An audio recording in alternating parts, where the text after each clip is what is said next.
Hello everyone. The topic of my lecture today is imbalanced evolution may lead to human extinction. The previous episode is titled Hawking raised 3 views identical to mine. The second view proposed by Hawking in 2014 was that the rapid development of science and technology and the slow evolution of human rationality could lead to human extinction after the awakening of AI self-awareness. Actually, before Hawking's words in May 2013, the Future of Humanity Institute at the University of Oxford gathered a group of world-class scientists, philosophers, and anthropologists to conduct a research concluding that mankind could be extinct in the next century at the earliest. The chief culprit is science and technology. Nick Bostrom, the Dean of the Future of Humanity Institute at the University of Oxford, said in an interview that the development of science and technology is in a race with the evolution of human rationality. He feared that the former would far outstrip the latter, eventually leading to human extinction. See? Hawking raised the issue about the development pace of science and technology and the evolution pace of human rationality. Nick Bostrom also raised the issue about the development pace of science and technology and the evolution pace of human rationality. I coined a name for this issue, imbalanced evolution.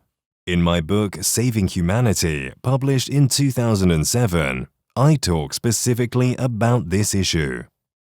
I also talked about it in my following publications, The Biggest Problem and On Human Extinction. Strictly speaking, I talked about this issue 6 years before Nick Bostrom talked about it, and 7 years before Hawking talked about it. In fact, I wrote an article about it later, in October 2008. The title of the article is exactly the same as the topic I talk about today, which is Imbalanced Evolution May Lead to Human Extinction. The article was published in a Hong Kong magazine in October 2008 and was translated into English and posted online for global access. What is imbalanced evolution? Now let's start with evolution. Human beings and animals are formed as a result of evolution. I divide the evolution of general animals into body evolution and instinct evolution. Body evolution involves limbs in a broad sense, which means all the organs except the brain.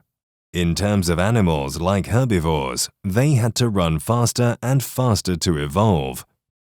If they couldn't run fast enough, predators would hunt them down. To evolve, carnivores also had to run faster and faster. If they didn't run fast enough, they couldn't catch up with the herbivores and would starve to death. There have been many ice ages in the history of the Earth. In the Ice Age, it is very cold. To ward off the cold, what was the evolutionary approach of animals? Animals grew skin and hair that thickened. Thus, animals with thick skins and long hairs, like mammoths and woolly rhinoceros, were developed. What was the evolutionary approach of carnivores to be able to catch and eat food? The teeth had to become longer and sharper. Thus, carnivores like the saber-toothed tiger took shape.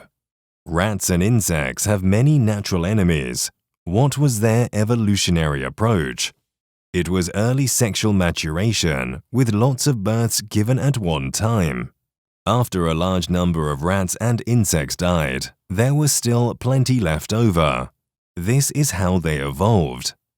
These evolutions belong to body evolution, but body evolution alone is not enough.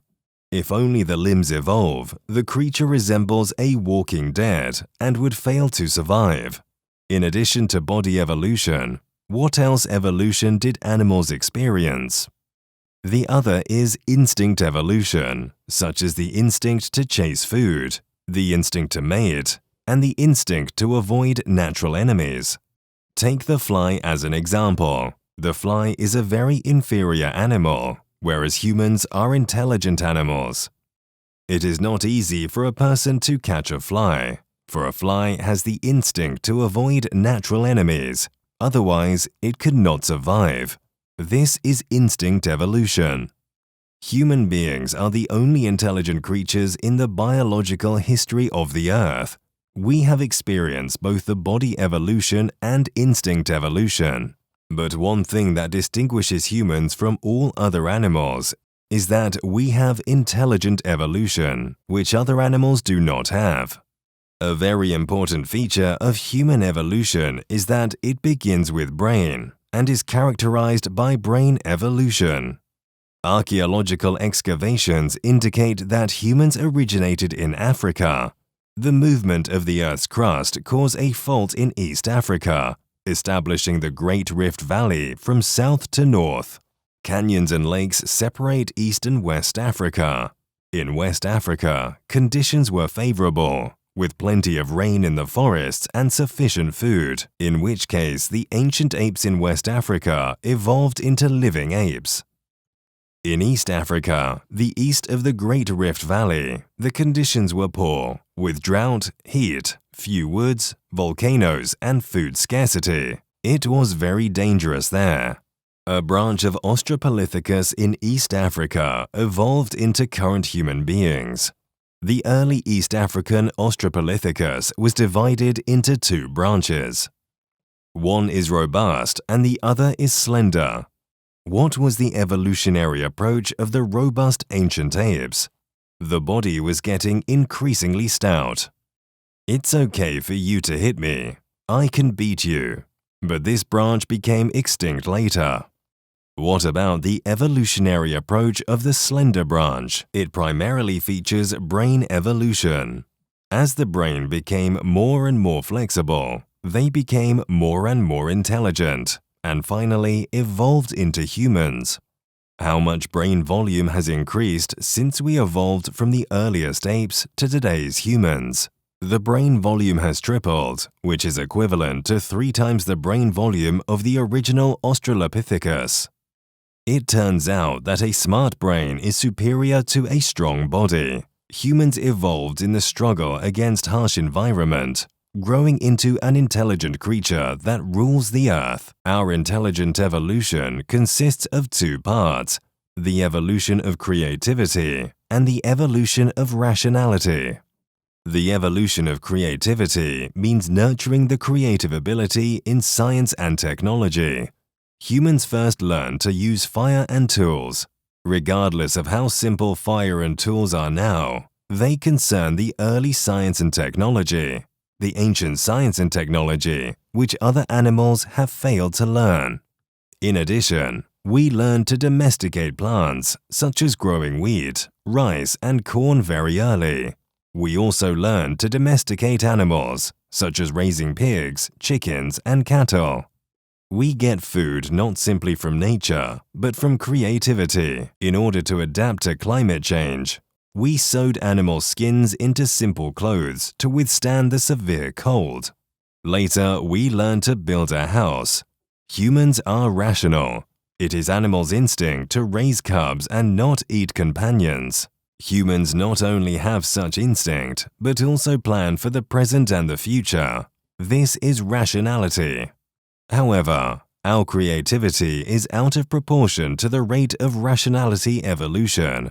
Our creativity evolves too fast, while rationality develops too slowly. Let's see how our creativity has evolved. There are planes flying in the sky, and cars and trains running on the ground. There are 10,000-ton ships sailing in the sea, and submarines at the bottom of the sea. How fast our creativity evolves, but our rationality has evolved very slowly, sometimes even slower than animals. Like all living things, humans and plants are facing intraspecies competition. Plants compete for sunlight and water, animals compete for food and mating rights. Intraspecies competition also exists among human beings. The animal's intraspecies competition means a fight, leaving 2 or 3 monkeys died, and the fight ended, which was very tragic. Or a fight made 2 or 3 reindeer injured, and then the fight ended. A human war could lead to hundreds of thousands of, millions of, tens of millions of, or even more than 100 million deaths. The World War II caused over 100 million deaths and injuries. Human tortures such as slow slicing, dousing the criminals' heads and hair with fire oil and setting alight, dismembering a body by having 5 horses pull the limbs and head, chopping off hands, cutting off feet, cutting off noses, cutting off ears are very cruel, which animals would not come up with, but we humans do. In the past, after more than 100 million deaths and injuries, we still had a chance to start over, and many people could survive. But today, when science and technology have developed to such a high level, imbalanced evolution can cause major problems. As I mentioned in the previous episodes, many scientists are concerned that the infinite replication of nanobots developed by nanotechnology would exterminate mankind. Many fear that the biological weapons developed by the genetic technology of bioengineering would spread the super plague and finally exterminate mankind. There are also worries that the intelligent robot program developed by artificial intelligence would be out of control, or its awakening of self-awareness would lead to human extinction. In theory, many further advances in science and technology would exterminate mankind, but we're still working on things that could wipe out the human race, some of which are even hot technologies. If our irrational behavior continues, it would not lead to hundreds of millions of or billions of deaths, but wipe out the human race. What's the point of keeping wealth when people are gone? I have studied human issues for 40 years and made the appeal for 40 years. I am very anxious sometimes. A lot of things can be understood by simply thinking about it. We just can't stop, as if possessed. It is because our rationality evolves too slowly. I think the development of science and technology should be moderate. Greedy and endless requests for science and technology would eventually come home to roost. That is, mankind would be extinct. It's time for humans to wake up. That's all for today. Thank you.